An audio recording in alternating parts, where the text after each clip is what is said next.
Seguimos con la tertulia de análisis económico. Susana, te devuelvo la palabra. Sí, si me permites hacer un pequeño paréntesis, porque acabamos de escuchar al ministro José Manuel Soria hablar de los mineros. Hoy mismo ha arrancado una marcha de 200 mineros que proceden pues, de Asturias, de León, de Teruel, creo de Teruel que también, hacia Madrid. Tienen el objetivo de llegar el día 11 a Madrid y quieren reivindicar que se mantengan las subvenciones al carbón.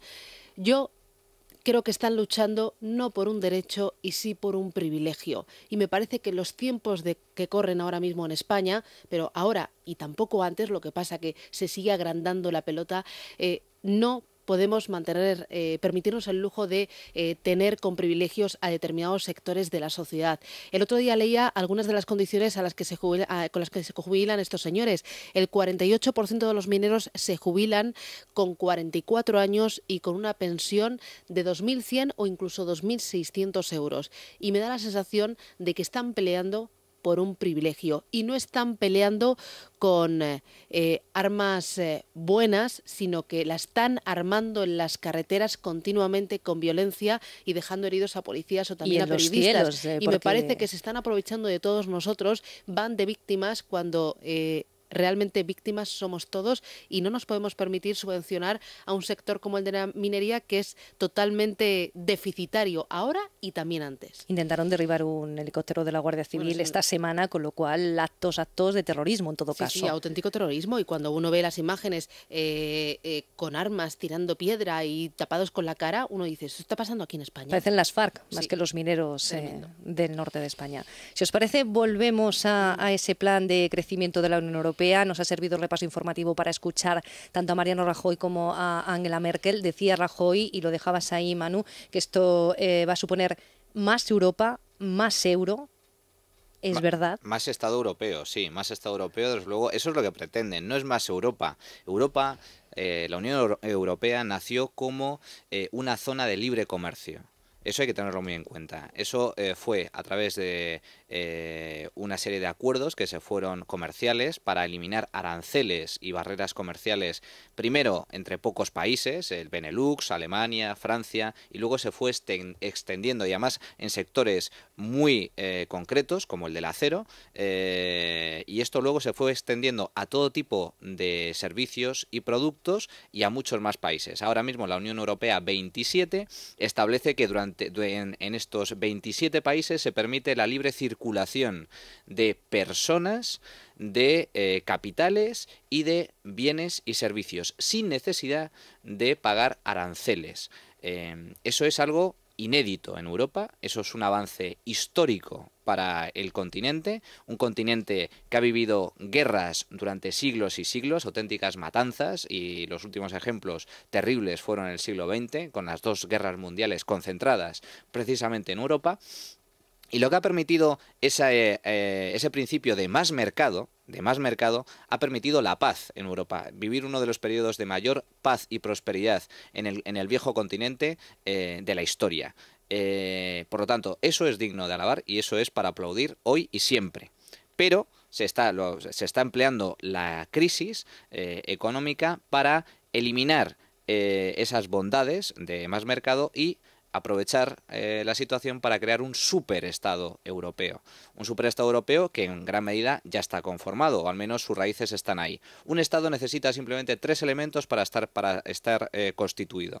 Básicamente son un Banco Central Europeo, con una moneda, eso ya existe, es el euro y es el Banco Central Europeo. Impuestos, a nivel la posibilidad de recaudar impuestos. Europa hoy por hoy no recauda impuestos, lo recaudan los estados soberanos, los estados nacionales, por lo tanto ese elemento no está. La unión fiscal que están reclamando ahora es eso. Y el tercer elemento es la posibilidad de contar con un tesoro único, es decir, un único organismo capaz de emitir deuda pública. Esa competencia está hoy en día en manos también de los estados soberanos, de los países que forman parte de la zona euro. Lo que están pretendiendo ahora es crear ese organismo, ese tesoro único, para crear los famosos eurobonos, deuda comunitaria.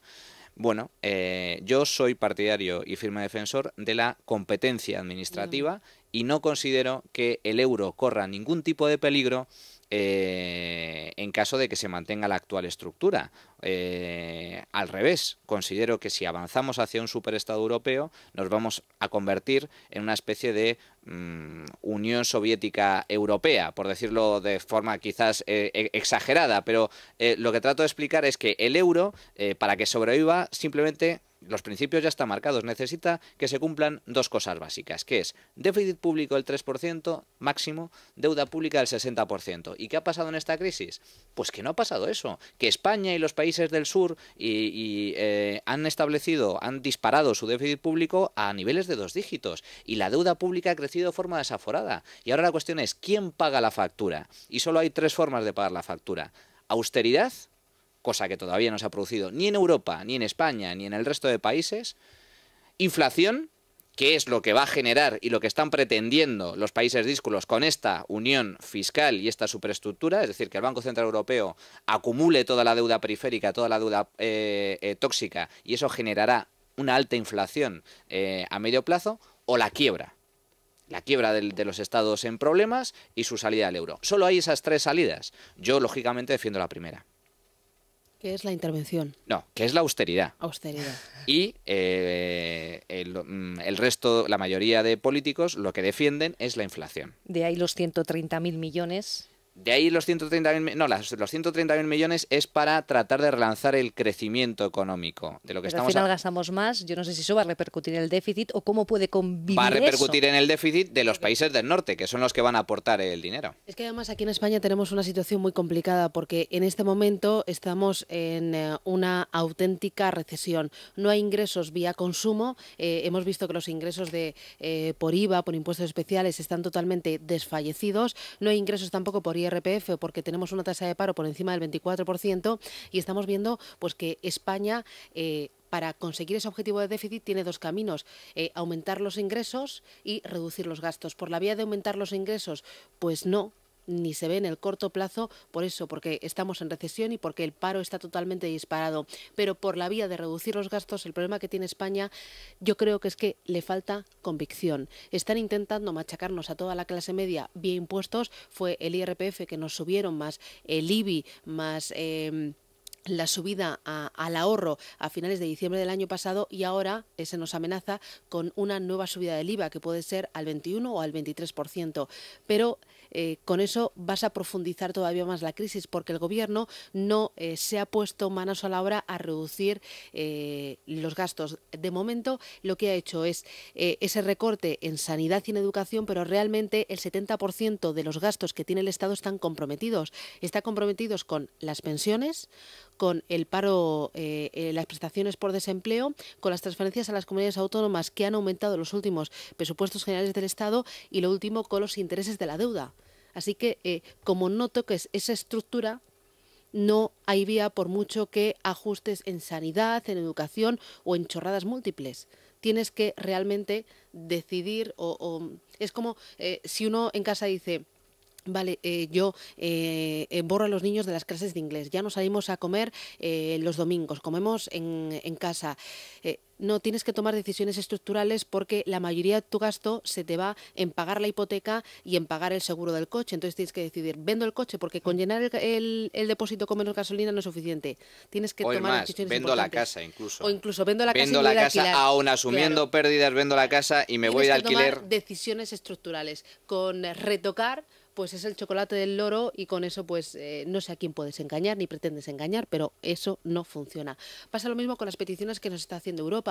Nos está pidiendo, entre las muchas cosas, que retrasemos la edad de jubilación, pero que lo aceleremos ese momento, porque la esperanza de vida ha aumentado, al mismo tiempo la natalidad ha bajado y al mismo tiempo hay más pensionistas y menos personas trabajando. Entonces esto no se soporta. Ahora mismo el gasto del PIB en pensiones es del 9%, pero se espera que para dentro de unos años aumente al 19%, y es que va a ser insoportable. Entonces tendrás que tomar decisiones ya no solo alargar la edad de jubilación de 65 a 67 años, ya no solo alargar el periodo de cómputo de 15 a 20 años, sino decir, a ver, este sistema que tenemos lo podemos mantener, a lo mejor no, hay que cambiarlo, de este sistema de reparto a un sistema de capitalización. Yo creo que, pero no veo al gobierno ni con la suficiente valentía ni tampoco con la convicción. Pasa lo mismo con las comunidades autónomas. Quizás no es suficiente con ponerles ese techo de déficit al 1,5%. Quizás es el momento de replantearse si ahora mismo nos podemos permitir el lujo de tener 17 reinos en España. Montoro lo tiene clarísimo, o por lo menos así lo ha manifestado en varias ocasiones. Pero dejadme, antes de que llegue Juan Ramón Rayo con las portadas, que escuchemos la otra noticia económica. Me refiero al anuncio que hacía el ministro de Economía, Luis de Guindos, sobre el informe, la petición a Europa para el rescate de las entidades financieras. Vamos a escucharlo. Yo creo que cuando vean ustedes la carta se van a llevar una cierta desilusión, si me permiten ustedes.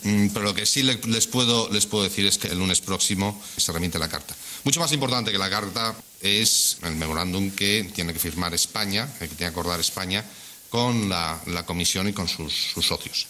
Y eso se ha acordado, lo decidimos anoche en el Eurogrupo, que tendríamos una propuesta de memorándum para el Eurogrupo del día 9. Si es un formalismo, ¿por qué hemos tardado tanto en presentar a Europa el papel, la carta? Si después hay que negociar precisamente qué cantidad se van a inyectar a los bancos. Yo creo que una vez que se firme y se presente no hay nada que negociar. Que por eso se ha alargado lo máximo para intentar negociar con Europa. Y yo creo que una vez que se presente esto es lo que hay. Yo creo que sí se ¿Tú crees que va a haber más negociación? Yo creo que se va a producir. ¿A nuestro favor? No creo que se produzca a nuestro favor. Bueno, espero que no se produzca a nuestro favor. Yo confío en que... A mí la que más me está defraudando en toda la crisis europea es Merkel, porque creo que es muy laxa con los países díscolos.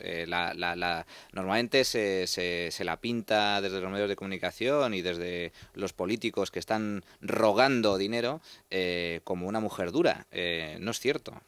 Merkel, en concreto Alemania, ha prestado cientos de miles de millones de euros a través del Eurosistema, a través del Banco Central Europeo, a través de ayuda directa, a través de los fondos de rescate. Alemania es la que está soportando todo el peso del euro y no sé hasta cuánto tiempo va a aguantar. Si se hacen las cosas mal, veo más riesgo en que finalmente Alemania opte por salirse del euro que se desintegre por el sur, porque bastaría con que surja una formación más o menos sólida, con convicción, para defender los principios básicos y la ortodoxia que rige en la economía alemana, que es básicamente la ortodoxia monetaria y la austeridad fiscal, para que se alce con el poder y directamente decidan regresar al marco.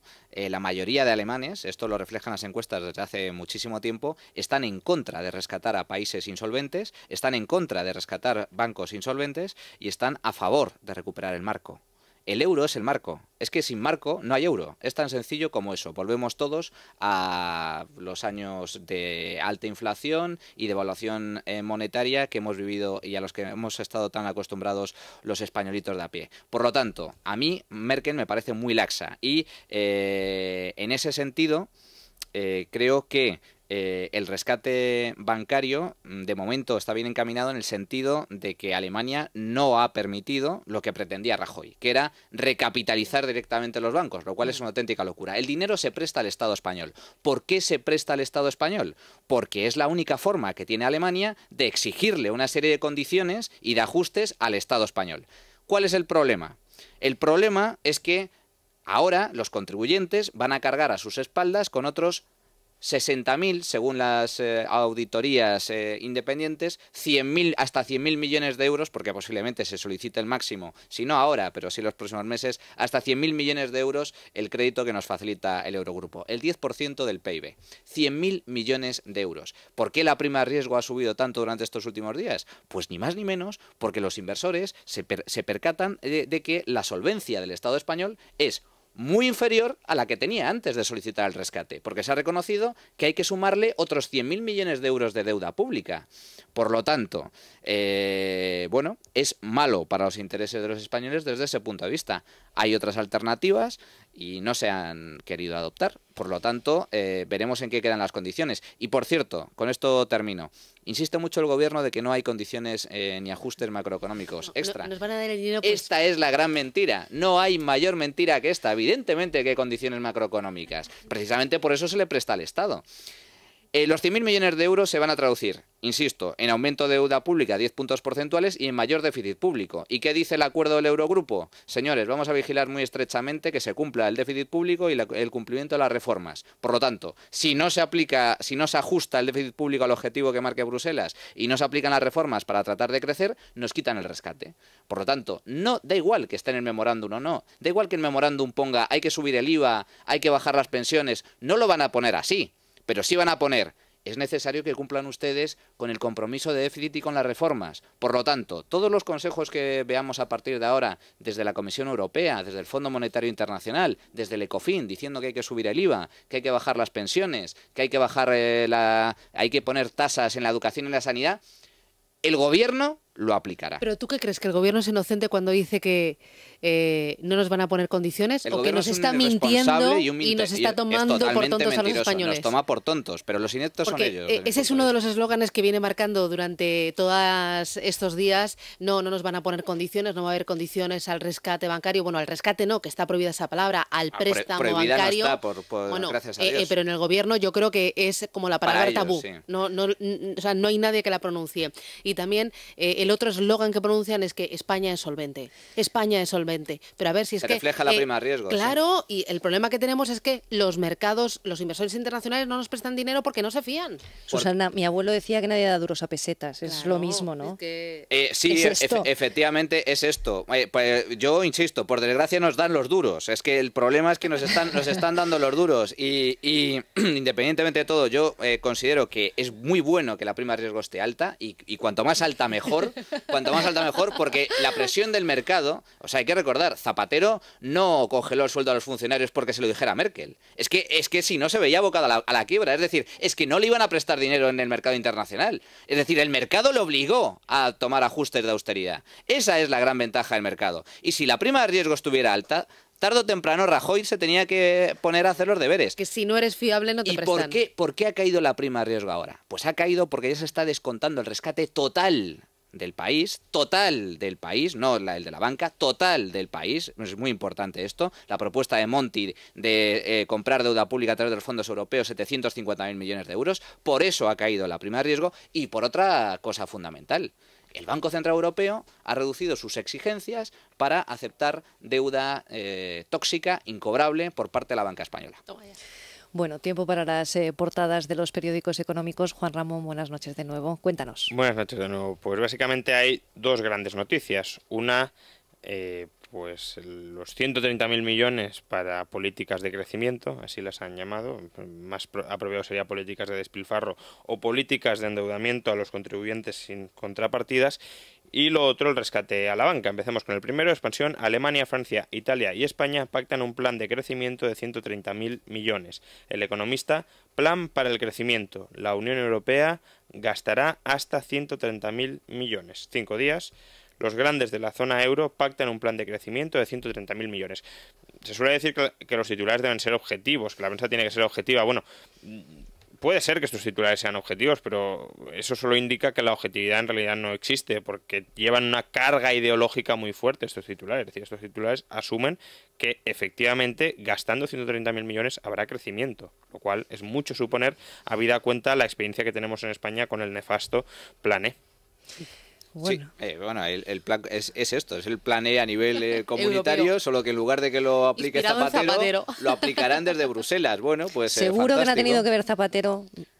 Mira que... Bueno, Zapatero ha creado... Bueno, de todas formas... Ha creado escuela, ibas a decir. No me asustes. Zapatero no es que haya creado escuela, Zapatero fue muy obediente. Fue lo contrario. Zapatero fue el alumno aplicado de las recomendaciones de, atención, Fondo Monetario Internacional y G20, que en el año 2008 dijeron, oye, ante la crisis bancaria y la recesión mundial que está viviendo la economía, hay que gastar más. ¿Y qué hizo Zapatero? Yo el primero. Nos ha ido de miedo. Y ahora lo mismo. Y el otro titular, como Sí. comentábamos, es el rescate a la banca española, expansión de guindos. Remitiremos la petición formal de ayuda para la banca el próximo lunes. El Economista, esperando el rescate de guindos, pedirá el lunes la ayuda bancaria. Y 5 días, guindos, 2 puntos. La ayuda a la banca tendrá un interés del 3 o del 4% y un plazo de al menos 15 años. Bueno, se ha hablado de 62.000 millones de necesidades de capital. Realmente las necesidades de capital, mirando el informe de Oliver Wyman, son mucho mayores. Es decir, si al 31 de diciembre de 2011 nos planteamos cuánto dinero le falta a la banca española, pues estamos hablando de los 62.000 millones de los que habla Oliver Wyman, más todos los beneficios que espera Oliver Wyman que genere la banca española durante los próximos 3 años, que son 70.000 millones de euros. Por lo tanto, estamos hablando de una cifra real de necesidad de capital en el año a finales de 2011 de 132.000 millones de euros. Otra cosa es que se asuma que parte de esas necesidades de capital se cubrirán con beneficios futuros, pero claro, los beneficios futuros primero son inciertos y son futuros. Las necesidades las tenemos ahora, no de aquí a 2 años. Es el cuento de la lechera. Totalmente. Bueno, pues nos quedamos con los principales argumentos de portada de los periódicos económicos. Gracias, Manuel Llamas. Gracias, Susana Gracias. Criado. Gracias, Juan Ramón. Y nosotros hacemos una pausa y volvemos con toda la cultura de mano de Silvia Ribeiro. Es la noche de César, con Lucía Prieto. Entre todos los temas de actualidad.